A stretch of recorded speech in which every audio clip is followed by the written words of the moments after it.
Welcome to Monday, welcome to April, welcome to Countdown Day, and today is voted on by fans, and this one was a long time coming. This has been requested multiple times.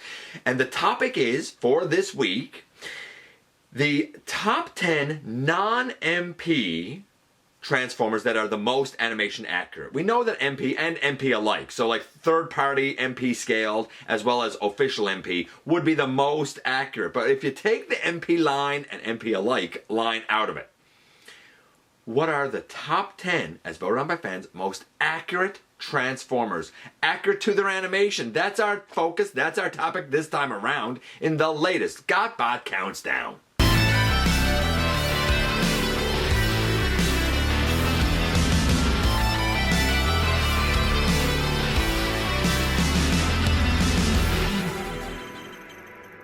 Hey one, hey all, welcome back to the channel. I'm your host, your most humble of hosts, Dennis Moulton, aka GotBot. As always, please like, comment, share. Of course, subscribe while you're at it, light them up, baby. Hit that notification bell, please. It helps me out a ton and it lets you know when content of all sorts goes up here on the channel. Check out Machinery of Man, The Everything Factor, all the groups that I'm either a mod or an admin for, as well as all of my social media links. All of that is in the description down below, also in the description down below. And if you're in a position to help the channel to grow, you can use the donate link. Check us out on Patreon, see what we have to offer to you through spring, or of course, hit the join button at any given time and become a channel member. And this is, as voted on by fans, the top 10 Transformers figures outside of the MP line that are the most animation accurate. Now, animation could refer, of course, to comics or comic books or live action movies, because all of that is some form of animation. Non-MP, of course, disqualified official MP and naturally, like third-party MP alike, right? So, like a lot of the MP scaled and MP offerings from, you know, your fans' toys and your XTB and your fans' hobby and whatnot. Because I think we all know that if we actually included MP and third-party MP, that there are some there that are just wildly animation accurate. And maybe that'll be another vote for another time. I'm not really an MP guy, so I'm not going to lie, I'm not super motivated for that because a lot of them are successful in different ways. This is more in reference to like the main lines that you would see, you know, selects and studio series and gamer edition and, you know, generations or combiner wars or classics or universe or any of those that are not MP or MP alike. Now, that being said, we get to our honorable mentions. The studio series Fallen is an honorable mention. Had plenty of votes, just didn't make enough to make the list. And I get that. A lot of people said it looks like at least the robot jumped off the screen. They couldn't really speak to the alt mode. However, there were a bunch of people who tried to vote for whole Transformers lines. Save that, that'll be a topic another time. And said, well, all of Cybertron was based on the I guess like the figure designs, and all of RID was based on the figure designs, and all of Beast Wars was based on the figure designs. I mean, maybe, but there's nobody that can tell me that the figure, for example, of Tarantulas is animation accurate to the Tarantulas we got. It's not. Or that the figure of Beast Wars Megatron is accurate to Beast Wars Megatron. It's not, in terms of animation. So, just because something was based on a particular design doesn't mean that it ended up being actually animation accurate. This is intended to be a list where you have a certain character, a certain mold that really pops, that looks like it just jumped right off the screen. And of course, there are thousands of characters that could be involved here, and we only have 10 slots. The voting for this one, very interesting this time around. So, with the caveat out of the way that while I appreciate some people referred to entire lines because they were based on the toy designs, that couldn't count. MP and MP alike couldn't count. This is more mainline, I suppose you could say. And the official honorable mention is Studio Series Fallen. All of that out of the way. Let's do as we always do and kick things off with number 10 first. Number 10 takes us to Transformers Cybertron and this guy. That's right, it is Cybertron Jetfire, and a lot of people during the voting, as I previously mentioned, said, well, the entire Cybertron line was based on the designs, so it's all of them are completely accurate. That's not true, though.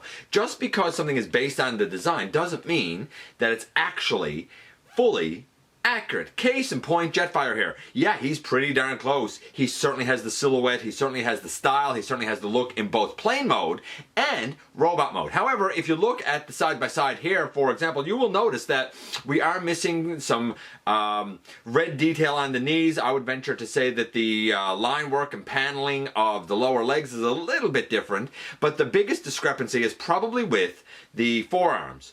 On the toy here, you can see that it's all green, but in the model, the forearms, as I recall, were white and the fists black. So there are some minor differences. However, that being said, if you take those minor differences out of it, the entire look, the entire sculpt, and the entire silhouette is very quintessentially Jetfire. It might not be absolutely perfect to cartoon accuracy, but it sure is close. Close enough, and enough fans felt it was close enough that it was able to take the number 10 slot. Coming in at number 9, we have a very interesting offering by way of Earthrise Optimus Prime.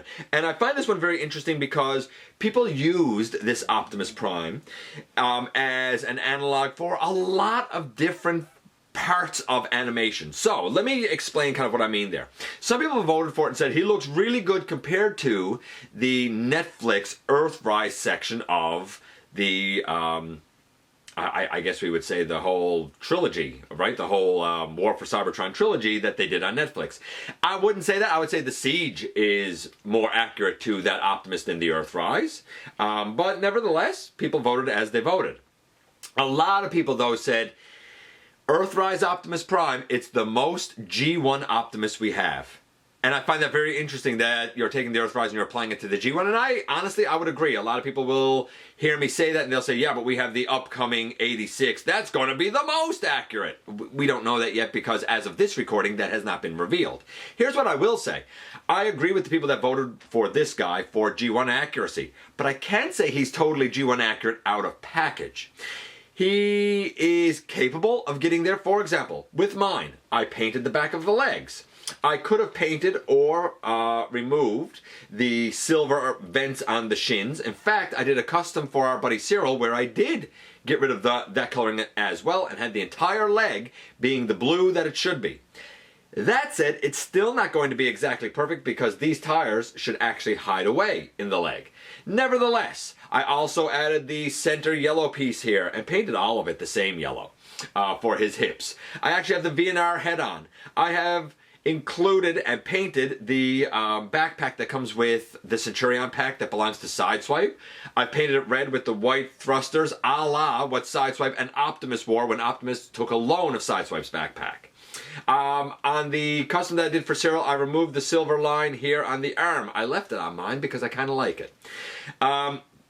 Even the trailer, I have the Second Chance trailer, but if you put the VNR trailer with it, then you pretty much got it. You can get a roller from that Centurion pack. You can get a bigger ion blaster if you want that from the Centurion pack. You can even get his axe. So this guy's capable of becoming a hyper G1 accurate version of Optimus Prime. In terms of the War for Cybertron trilogy, it leaves a little something to be desired. However, if you are hunting right now, as of this recording, for the best mainline representation, best mainline complete representation, right down to a matrix of leadership for a version of G1 Optimus Prime, then ironically, Earthrise Optimus Prime is currently probably the way to go.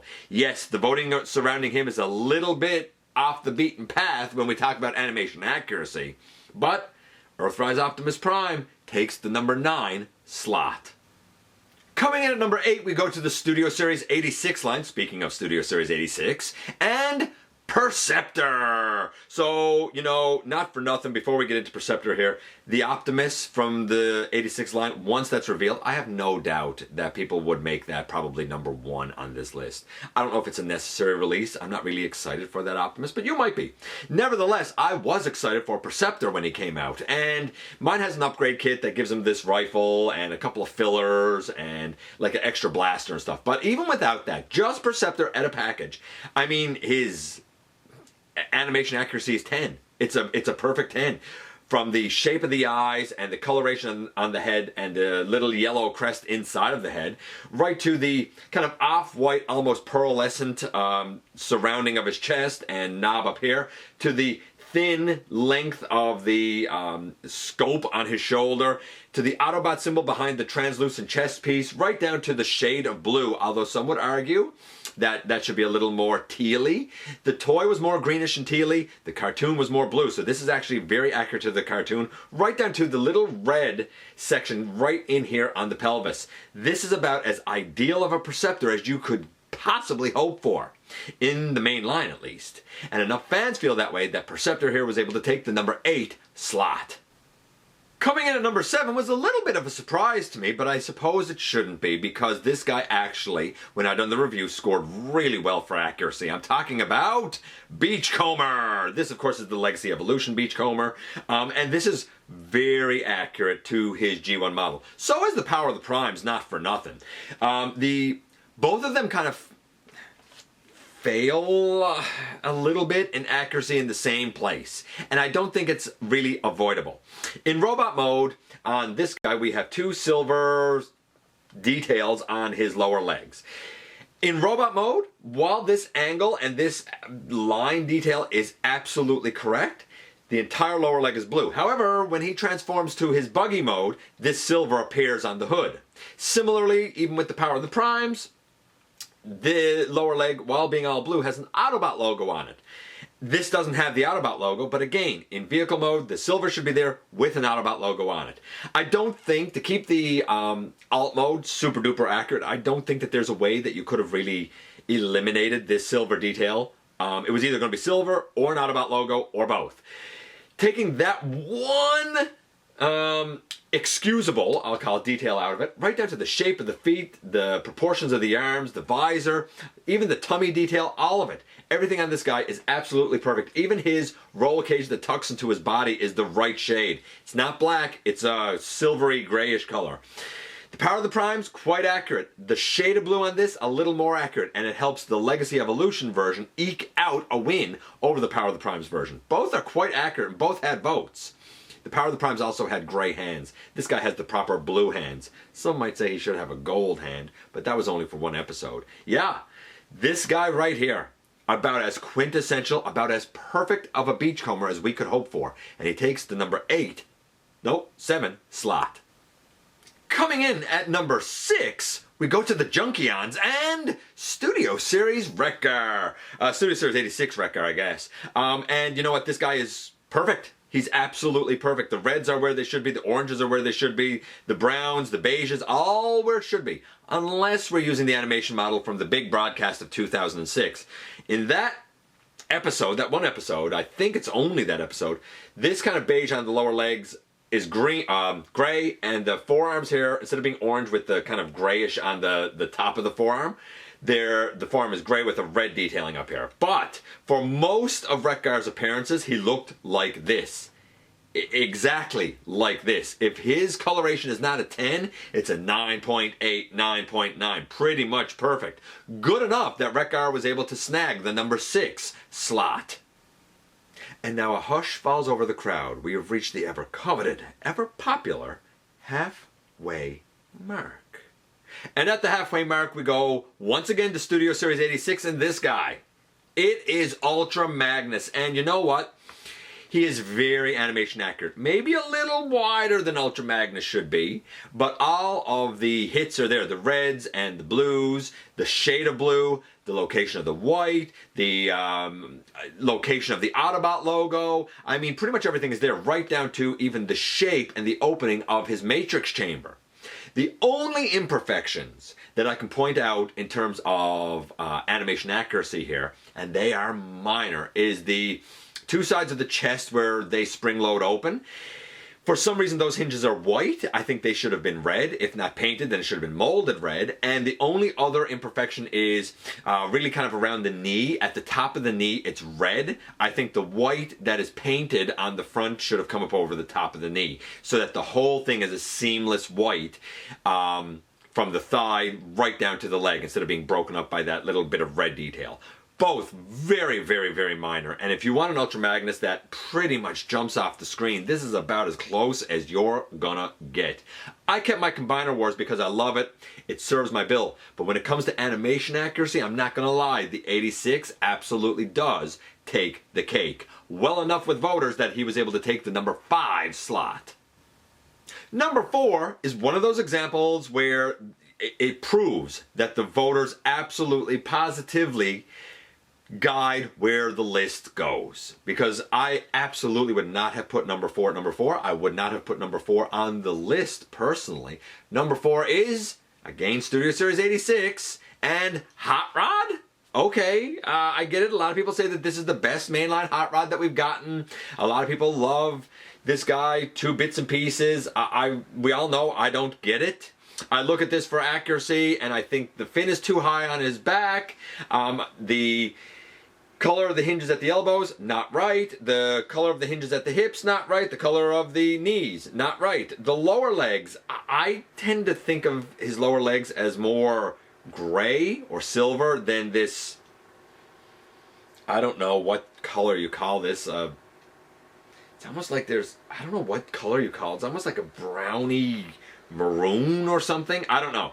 But, you know, and I feel like the gray on his face and his hands is a bit too dark. I feel like that could have been a bit lighter. Nevertheless, even though I see tons wrong with this, and in vehicle mode, I don't like the yellow hinge. I can actually show that yellow hinge.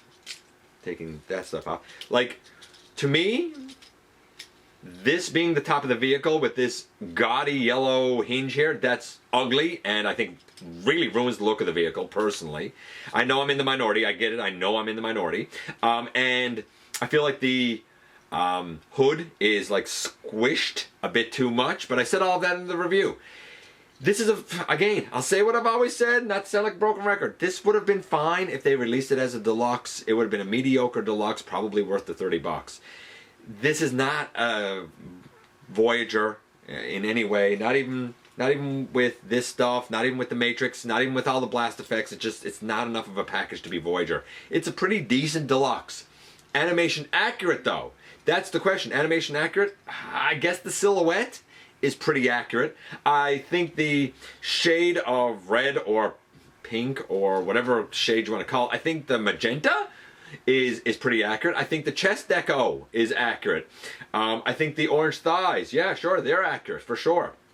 And I think the windshield is accurate. So there are definitely things I think are accurate. Do I think it's accurate enough to be at the number 4 slot? No, I don't personally think that. But you know what? The voters do.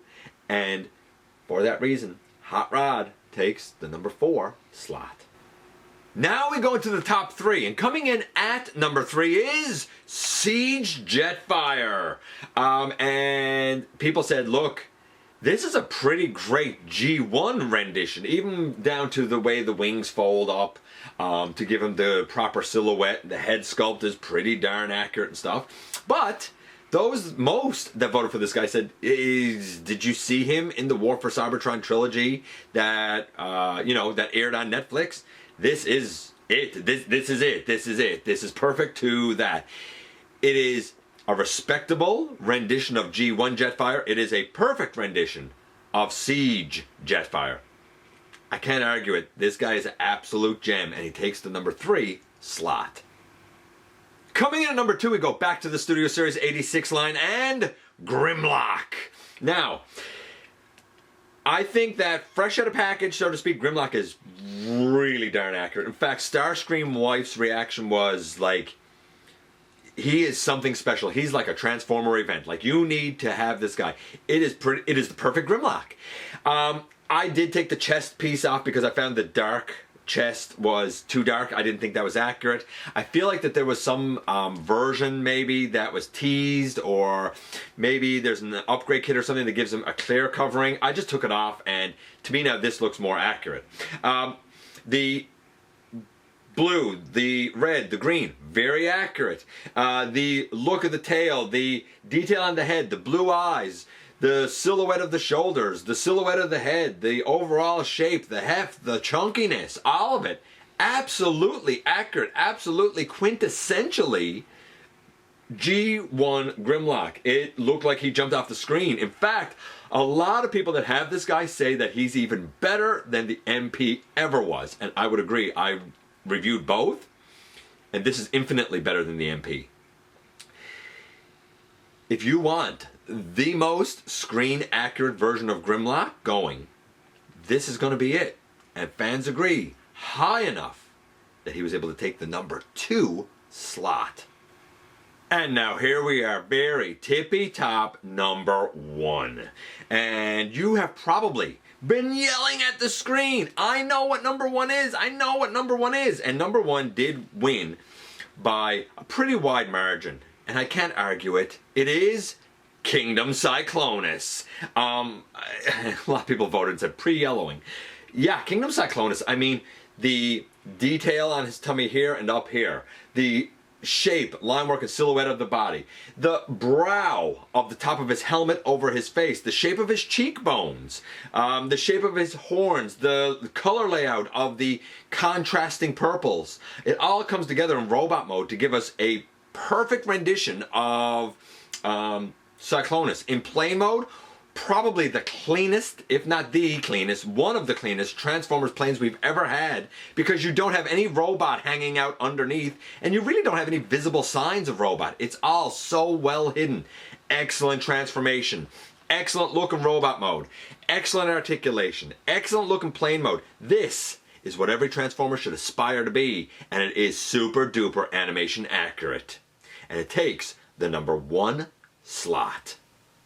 And there you go, we've gone from 10 down to 1 once again. Let's talk about some of the other ones that had votes here. Studio Series Sludge, Studio Series Slag, Studio Series Battle Trap, Age of Extinction, Studio Series Grimlock, G1 Galvatron. I thought that was a strange one because G1 Galvatron is not animation accurate. Revenge of the Fallen Sideways, the Studio Series car version, I can't remember, was that Dark of the Moon? Soundwave, the Earthrise Trailbreaker, the Kingdom Dinobot, that's a good one.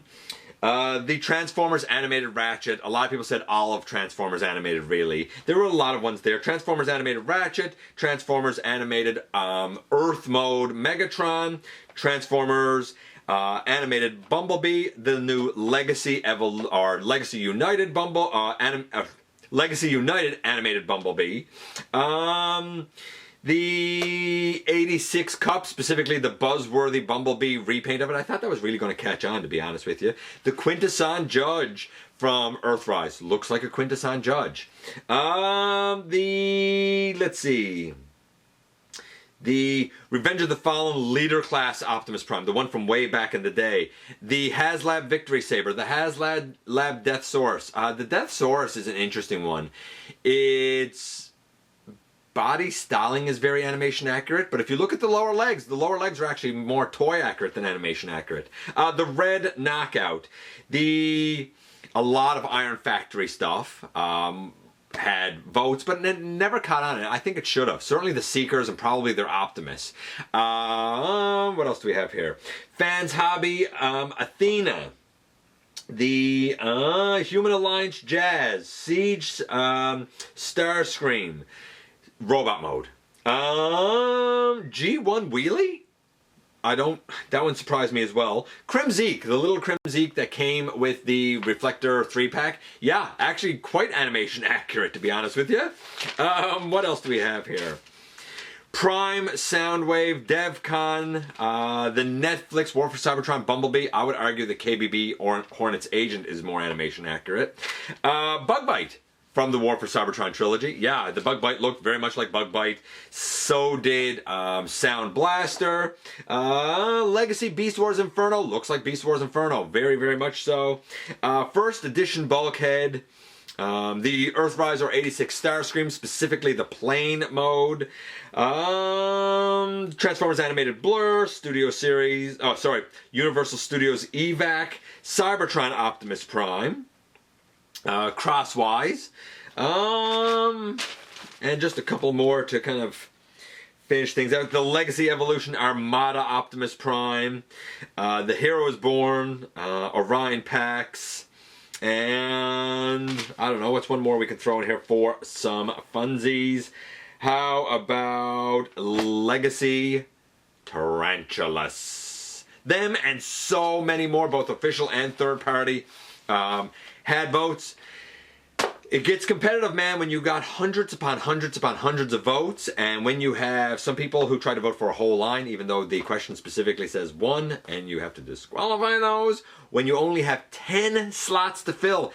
Sometimes things get fast and furious. Some of these on the list I agree with, some of them I don't. I bet some you agree with and some you don't as well. Let me know if your favorites made the list or not. I appreciate you guys coming by, giving me some of your extremely valuable time. I do know how important it is to you. If you're in a position to help the channel to grow, you can use the donate link. Check us out on Patreon. See what we have to offer to you through spring. Or of course, hit the join button at any given time and become a channel member. While you're at it, hit the subscribe button. Stick around, have some fun with us here on the channel. And don't forget, man, for 1 second, not for 1 moment, that somehow, some way, each and every single day, you right there, you do make a difference in the world.